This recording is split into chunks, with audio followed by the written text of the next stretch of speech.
Okay, here's the thing. Whenever you fail a test, or in reality, just don't get the grade that you want, you always assume, oh, I should just study more. Or, oh, I was just really stressed. Or, oh, that's just such a stupid mistake. And then you just take the next test, and then same thing happens. But there are very easy test taking strategies that you can implement to prevent all of this. So it's not just down to studying more or having caffeine or just like logging in more. There are actually actionable steps you can take that are really easy to get a better grade for next time. And don't forget to wait until the end of this video where I share the ultimate strategy that I have started using this year that will definitely save you for any test regardless of how much or how little you studied. So this first tip that I have to share is honestly kind of a game changer once you realize it, but take subtle breaks. Okay, here's what I mean. When you're taking a test, you are obviously very stressed. Like maybe it's your final and your whole grade is riding on this, or it's just a really big test and you didn't prepare as well as you could have and you see hard questions and you get stressed. So when that happens, your brain is like really clouded and just like you can't think straight. But if you take subtle breaks, then you give your brain a chance to regroup and then you can get back into taking the test. And you're thinking, Prisha, I can't take a break during the test. Well, you can. You can just drink some water. Eyes are off the test, you can take a break. Or in reality, you're allowed to look anywhere else besides someone else's test paper when you are taking an exam. So just do that. Like literally, I just stare around the room sometimes. Like literally, my teachers will see it. I just like take my eyes off the test and I literally just like look around and I see all the posters on the room. That's giving my brain a break. It's like 1 second, but boom, I can focus again. So literally, I'm telling you guys, taking subtle breaks, it's such a game changer. I mean, not as much as the last one I'm gonna share, but it is a game changer. And then this next tip is something that like your counselor, your teacher, or really anybody will tell you, but I cannot stress the importance of this enough. Read all the questions first, because then you're kind of creating a game plan for the test. You can be like, okay, here's what I do know, I'll go through the easy questions, and then you save the hard questions for last. Because like there's no point in like spinning your wheels and spending like a gazillion minutes on a really hard question and then you bomb the easy questions when they're the easy questions. You should have just bombed the hard ones. Like, why did you bomb the easy questions? Like, hello, who does that? Not you. Well, not you from now on. So yeah, make sure you just read all of the questions first and then you do the easy ones and then you save the hard ones for last. You take your subtle breaks in between and then you can actually focus and create a game plan to get through those hard questions even if you didn't prepare for them, with the last tip that I'm going to share. And then this next tip isn't something that you can really do in the exam room. Like ask yourself when you're preparing for any test, do I really need to study last minute? Because like some subjects are really hard for you and yes, you do need to study last minute to get the concepts in. Like for example, AP Physics.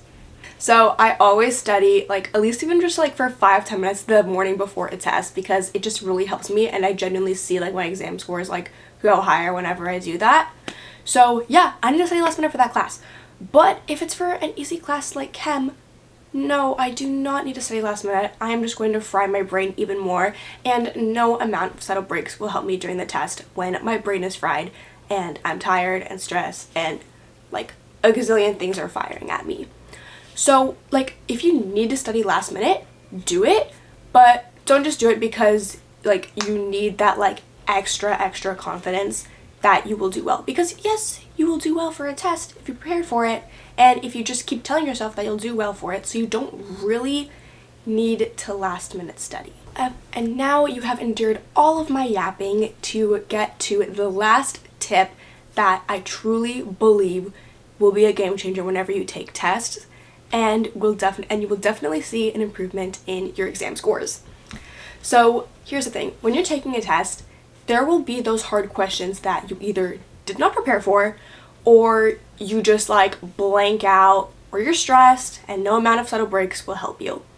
Here is what you do when you come across that question or really any question on a test paper. You annotate the test.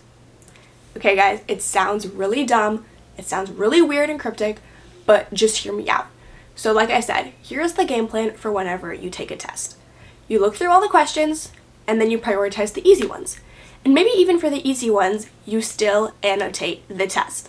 So you look at the question. So if it's like a physical like test, like on paper, you look at it, you underline all the keywords, or you star them, or you circle them, you do whatever you want, but you make sure that you highlight the keywords.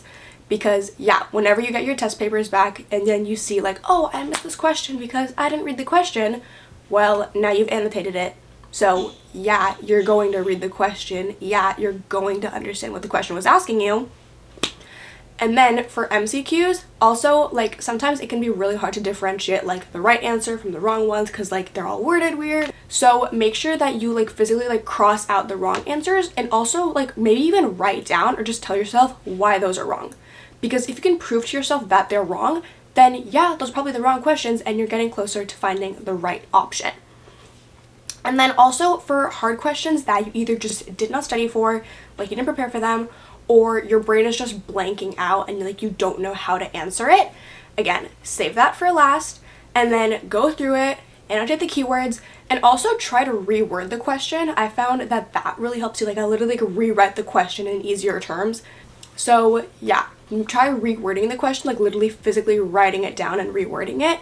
And also just literally like write down process to solve it. Like, for example, if it's for like a math or like science class, like you can just write down like the process to solve it if you think you know it, or just write down like different problem solving processes and then you'll find the right one. Check your answer.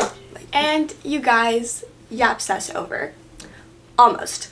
I still have to go through a recap of everything I just said because otherwise you guys are going to forget and then you're going to bomb your next test when you literally just watched this video. So why are you bombing your next test? So yeah, I'm just going to go through all the notes on my phone for this video. So the first tip was to take subtle breaks. I'm telling you guys, it helps so much because, like, oh my gosh, you can just go back to that chapter in the video, but oh my gosh, it helps so much when you take subtle breaks. Also, create a game plan for the test, read all the questions first, do the easy ones, and then you do the hard ones. Ask yourself before you study for a test, do you really need to study last minute? Like, only just do that for hard classes. And a game-changing tip that you know that not many people might know, annotate the test.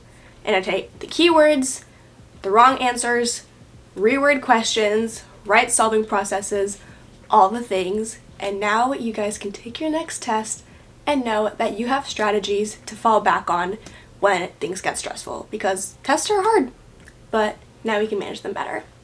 And for today's call to action, it's really easy. Just implement at least one of these strategies when you're taking your next test. And also remember that Mr. Gingerbread Man is rooting for you, and I am rooting for you, and you will pass.